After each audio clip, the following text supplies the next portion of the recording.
I can't do this, Zara, Malik said, taking a step back from the altar. Gasps echoed through the church. What? She whispered, trembling. Her bouquet slipped from her hands. He turned and walked out. Just like that. She stood there, stunned, mascara streaking her cheeks. Then his brother Elias stood up. Calm. Controlled. You deserve better, he said, walking toward her. And the room fell dead silent. 3 weeks earlier. Zara Carter wasn't supposed to be marrying into a legacy family like the Caldwells. Raised by a single mom in East Atlanta, she worked her way through college selling bridal gowns to people with 10 times her budget. That's where she met Malik Caldwell, tall, smooth, polished. He walked into the boutique needing a custom suit. He left with her number. Within weeks, they were inseparable. Within 6 months, he proposed on a rooftop beneath 1,000 fairy lights. The ring? Blinding. The proposal? Instagram ready. But perfection doesn't always mean peace. At her first Caldwell family brunch, Malik's mother barely looked up from her mimosa. Zara, you went to Georgia State, right? That's cute. Zara smiled through it, twisting her cloth napkin under the table. Malik didn't say a word. Still, she told herself it was nerves. She told herself Malik was just caught in the middle. She buried herself in wedding prep, venue visits, cake tastings, endless fittings. Jayla, her best friend, joked, "Girl, you're marrying into money. That stress is imported." Zara laughed, but inside, she didn't feel rich. She felt watched. Elias Caldwell, Malik's older brother, was different. At the engagement party, Malik spilled champagne on her dress and laughed. Elias handed her a clean napkin without a word, just a look that said, "You deserve better." She tucked it away. It was probably nothing. But the red flags didn't stop. Malik missed the floral meeting. Then the venue walkthrough. When she asked why, he brushed her off. "I'm handling business, babe. Relax." She tried. She wanted to believe. Then she found the receipt. Hidden in his coat pocket. A diamond bracelet, not for her. Not her size. Not her style. She stared at it for hours before she told Jayla. Jayla didn't hold back. "Girl, if you walk down that aisle without asking questions, don't say I didn't warn you." Zara asked. Malik lied. Smoothly. Effortlessly. "It's for my assistant. She's retiring." Chill. She wanted to believe him. But the chill in her bones said otherwise. And when Elias caught her staring out the window during rehearsal dinner, he asked, "Are you sure?" She blinked. "Sure about what?" He didn't answer. That night, she couldn't sleep. Her gut twisted with the truth she wasn't ready to say out loud. Something was wrong. And she was about to find out just how wrong everything really was. The tension between Zara and Malik grew thicker with every passing day. The wedding countdown had hit single digits, and while her Instagram feed was a vision board of perfection, her reality felt like walking barefoot on shattered glass. She couldn't stop thinking about the bracelet. The lie. The way he'd brushed her off like her suspicions were an inconvenience. At the final cake tasting, Malik showed up 20 minutes late and barely glanced at the fondant samples. He kept texting. When Zara leaned in to ask if everything was okay, he gave her a fake smile and said, "This cake better be worth the $5,000 we're spending." The baker laughed politely. Zara didn't. Later that night, she curled up on the couch with Jayla and a bottle of wine. Jayla, barefoot with a silk bonnet on, scrolled through Malik's tagged photos. "I'm telling you," she muttered, "he's too polished." You ever met a man who ironed his gym clothes and wasn't hiding something? Zara let out a soft laugh but didn't disagree. "I don't want to believe he's cheating," she admitted. I feel like I'm marrying a press release, not a person." Jayla looked up. "Then stop. You're allowed to change your mind." Zara shook her head. "I'd be humiliated. His family already thinks I'm beneath them." Jayla leaned forward. "So you'd rather be miserable in silk than alone in peace?" Zara didn't answer. The next morning, she walked into the venue for a final walkthrough and found Elias waiting near the entrance. Malik said he had meetings, Elias said, hands in his pockets. I offered to stand in. Zara blinked. You don't have to do that. I know, he replied. But I want to. They toured the space in silence at first. Zara touched the back of a pew and said, This is where my mom's sitting. She took 2 extra shifts this week to help pay for my dress. Elias looked at her. She must be proud of you. She's worried. Said I look sad in my eyes. Is she wrong? Zara hesitated. I don't know anymore. Later that evening, she finally broke down and opened Malik's laptop. The password was still her name. She felt sick about it but kept going. There were messages. Flirty DMs. One from a woman saved as MB Real Estate. It wasn't about property. One message stood out. You free after your little wedding thing? Zara slammed the laptop shut. Her chest ached. Not from heartbreak, from humiliation. She was weeks away from binding herself to a man who saw her as a placeholder. She didn't cry. She didn't scream. She just stared at the wall for hours, the silence louder than any confrontation. The next day, she sat across from Malik at brunch. His mother made some snide comment about changing her last name. Zara didn't respond. She just looked at Malik. Really looked at him. And she realized he hadn't looked back once. The morning of the wedding, Zara stood in front of the mirror, dressed in ivory satin and disbelief. Her mother adjusted the veil, tears glimmering in her eyes. You're beautiful, baby, she whispered. Zara nodded, but her chest was tight. She hadn't told anyone about the messages. About the woman labeled MB. About the cold way Malik had treated her like a checklist. Jayla peeked in. It's time. Zara swallowed and walked toward the sanctuary, heels echoing in the marble hallway. The organ began to play. Guests turned, phones lifted, gasps slipped. She felt like a statue. At the end of the aisle, Malik stood waiting. Not smiling. Not emotional. Just present. She reached the altar. Took his hand. It was ice. The pastor began. Dearly beloved. Zara didn't hear the rest. Her heartbeat roared in her ears. Do you, Malik Caldwell, take Zara Carter to be your lawfully wedded? I can't, Malik said. The room froze. I'm sorry, he added quickly. I can't do this. He stepped back. Zara stared at him, the weight of 100 eyes pressing against her back. Malik, she whispered. What are you doing? He turned to the crowd. I just can't go through with something that doesn't feel right. Gasps. Murmurs. A few camera shutters clicked. He walked down the steps. And then, just like that, he was gone. Zara's bouquet hit the floor. She felt her knees wobble. Jayla was halfway up the aisle before someone else moved. Elias. He stood from the front pew and climbed the steps with quiet control. The guests were stunned into silence. He looked at Zara. You don't deserve this. Her lip trembled. I don't understand. I do, Elias said. He reached into his jacket. Pulled out a velvet box. The room collectively held its breath. Zara Carter, I know this isn't the moment you imagined. But you deserve to be chosen, publicly. Without hesitation. If you'll have me, I want to marry you. Not out of pity. Out of respect. Zara's breath caught. Elias, this is. He opened the box. Inside was a ring. Smaller than Malik's, but glowing with sincerity. There's a prenup, he added. In your favor. My idea. No tricks. Just protection. Zara didn't speak. She just stared at him. At the altar where she'd just been broken. And somehow, something in her settled. She nodded. Gasps filled the air again. I need a minute, she said softly. Then turned, walked down the aisle, alone this time. But Elias stood behind her. Not chasing. Just waiting.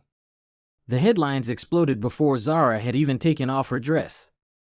Bride left at the altar, brother steps in. Caldwell wedding scandal goes viral.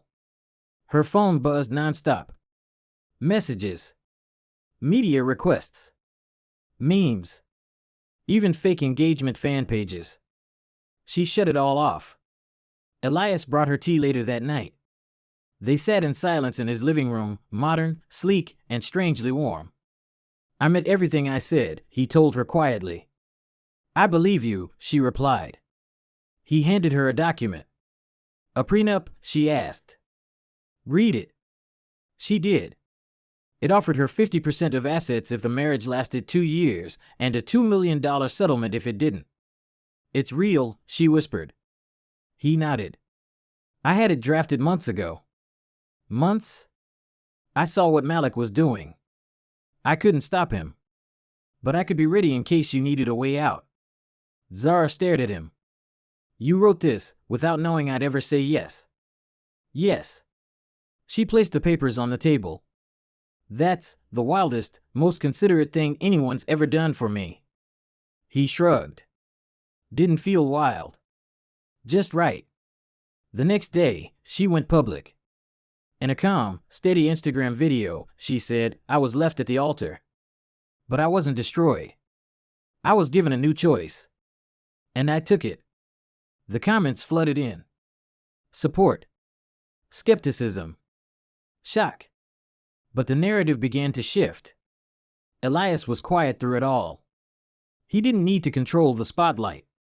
He just let Zara shine. Days later, she called a small gathering. No press. Just friends and family. Elias's mother didn't come. His father did. I underestimated you, he told Zara. That won't happen again. Zara wore a sleek cream dress. Elias, a navy suit.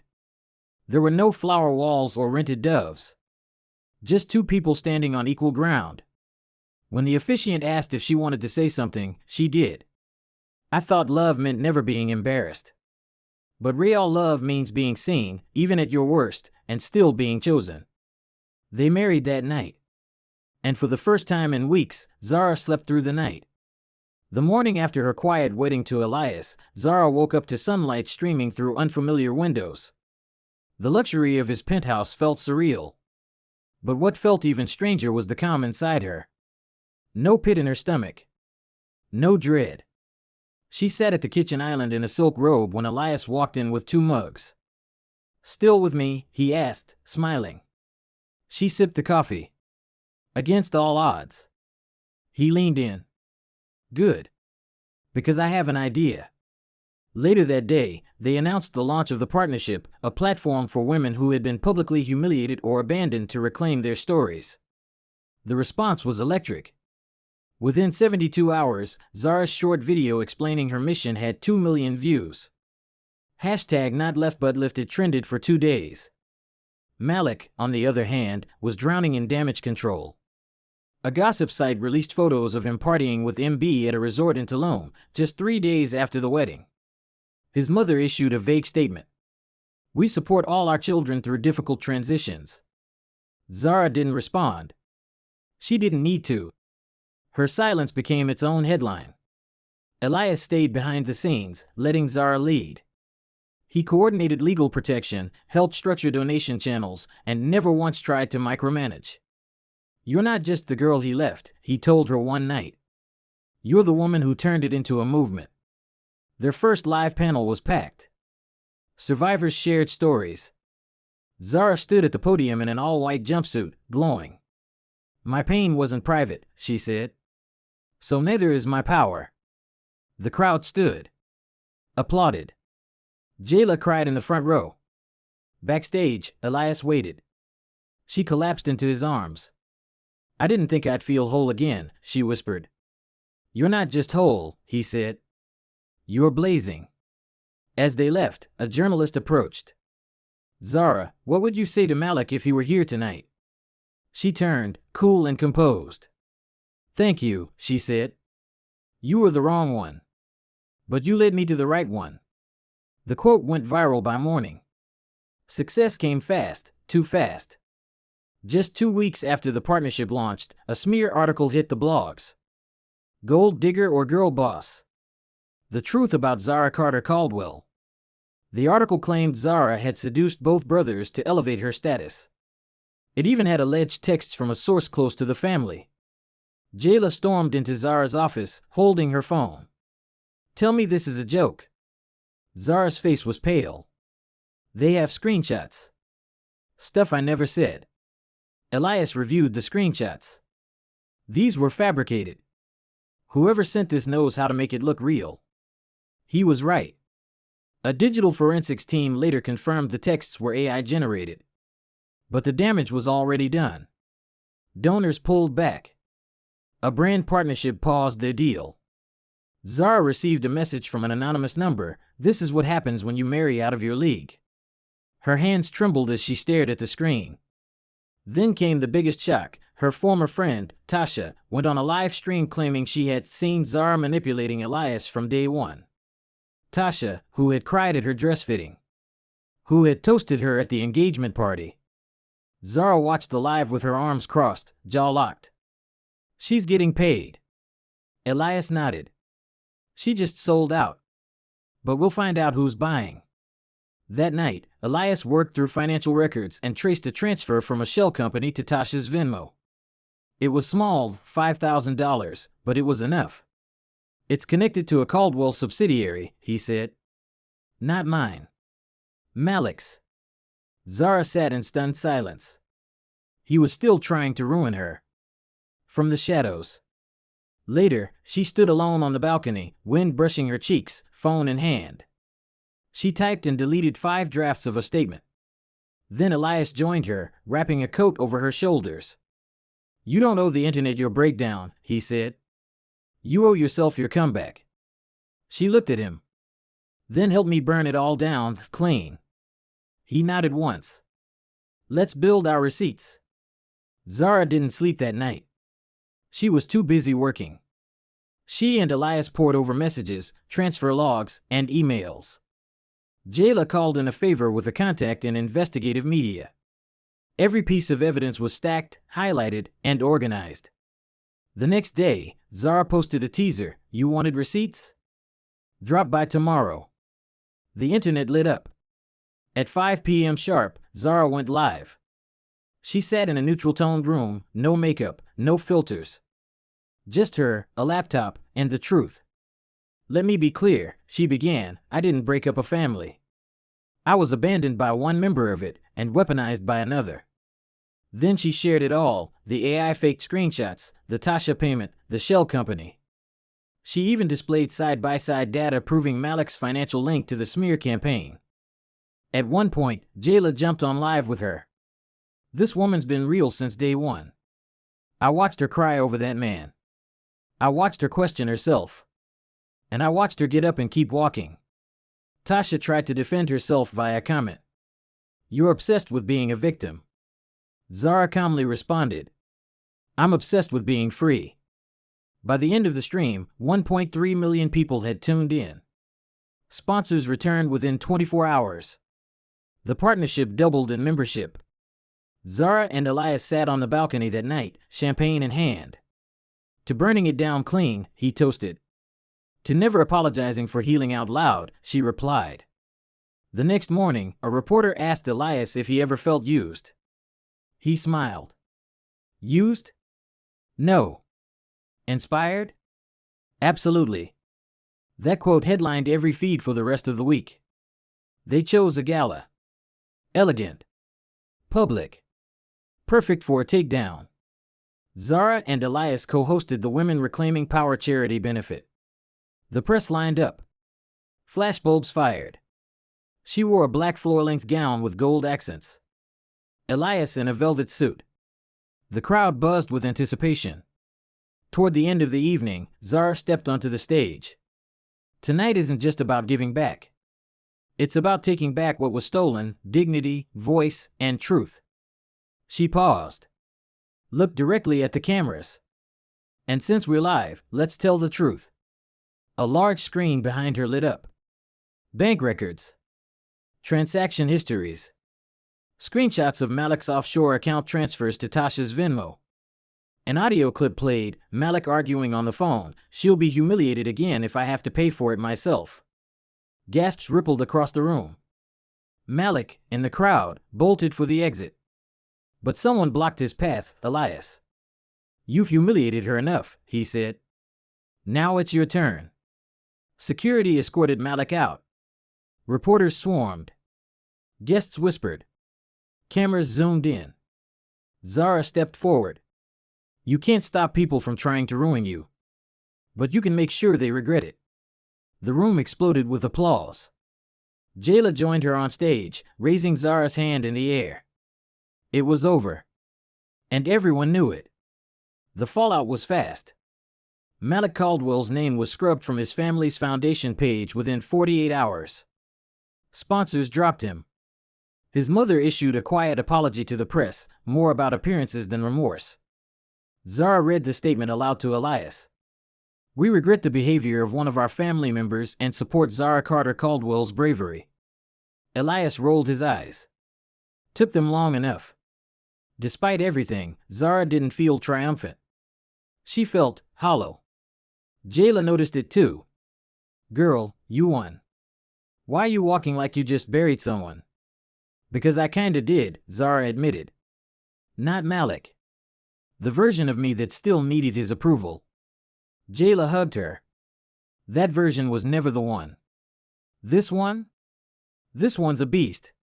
That week, Zara's inbox overflowed. Speaking invites. Podcast deals. Even a documentary offer. But the message that hit the hardest came from a teen girl in Baltimore. "I watched you tell your story. Now I'm telling mine." Zara printed it out and framed it. One morning, she sat with Elias on the back patio, drinking orange juice and reading headlines. "Still think this is temporary?" he teased. Zara smiled. "No. I think this is just chapter 1. The press had started calling her the resilience bride. But Zara knew it wasn't about resilience. It was about reclaiming. She spoke at Spelman, where her words echoed through the historic hall. "If someone tries to humiliate you publicly, you owe it to yourself to heal just as publicly." The crowd erupted. Professors wept. One student shouted, "Marry me." Zara laughed, finally feeling the lightness she'd fought for. Later, she found Elias waiting backstage, flowers in hand. "You stole the whole show," he said. "I'm just getting started," she replied. As they left, paparazzi swarmed them. This time, Zara didn't flinch. She held Elias's hand, lifted her chin, and smiled. She had nothing to hide. Nothing to fear. And everything ahead of her. 1 year later. Zara stood in the mirror, not in white, but in a gold-accented jumpsuit. The garden behind her bloomed with soft lavender and cream roses. No altar. No crowd. Just chairs for close friends, family, and truth. Jayla fluffed her curls and smiled. "You ready?" Zara nodded. Finally. Outside, Elias stood barefoot on a stone path, wearing a simple linen suit. He turned the moment he heard her steps. "You're glowing," he said. "So are you," she smiled. Sweaty. But glowing. Their guests chuckled. They stood facing each other beneath the trellis, vows in hand. "I used to think love was about perfection," Zara began. "But it's about showing up. Even when the cameras are off. Even when the world watches you fall." Elias smiled. "I never planned to marry my brother's ex. But I always planned to marry someone who made me want to become better." Laughter and tears blended as they kissed. Afterward, Jayla gave a toast. To the girl who turned betrayal into blueprint. And the man who knew better when others didn't. "Y'all are messy, but y'all are magic." They danced beneath string lights, shoes off, music loud. Malik wasn't there. But his shadow didn't matter. What mattered was this moment, the joy that followed the fire. As the night wound down, Zara looked around and whispered to herself, "I never needed a fairy tale. I just needed the truth."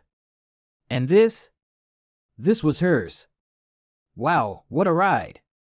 If you enjoyed this twist-filled journey, don't forget to like, share, and subscribe to Stories by Laine for more unforgettable drama and surprises. And before you go, tell us, what would you have done if you were in Zara's situation? Hit that notification bell so you never miss a story that'll keep you on the edge of your seat. Thanks for watching, and remember, twists you will not see coming await in every chapter.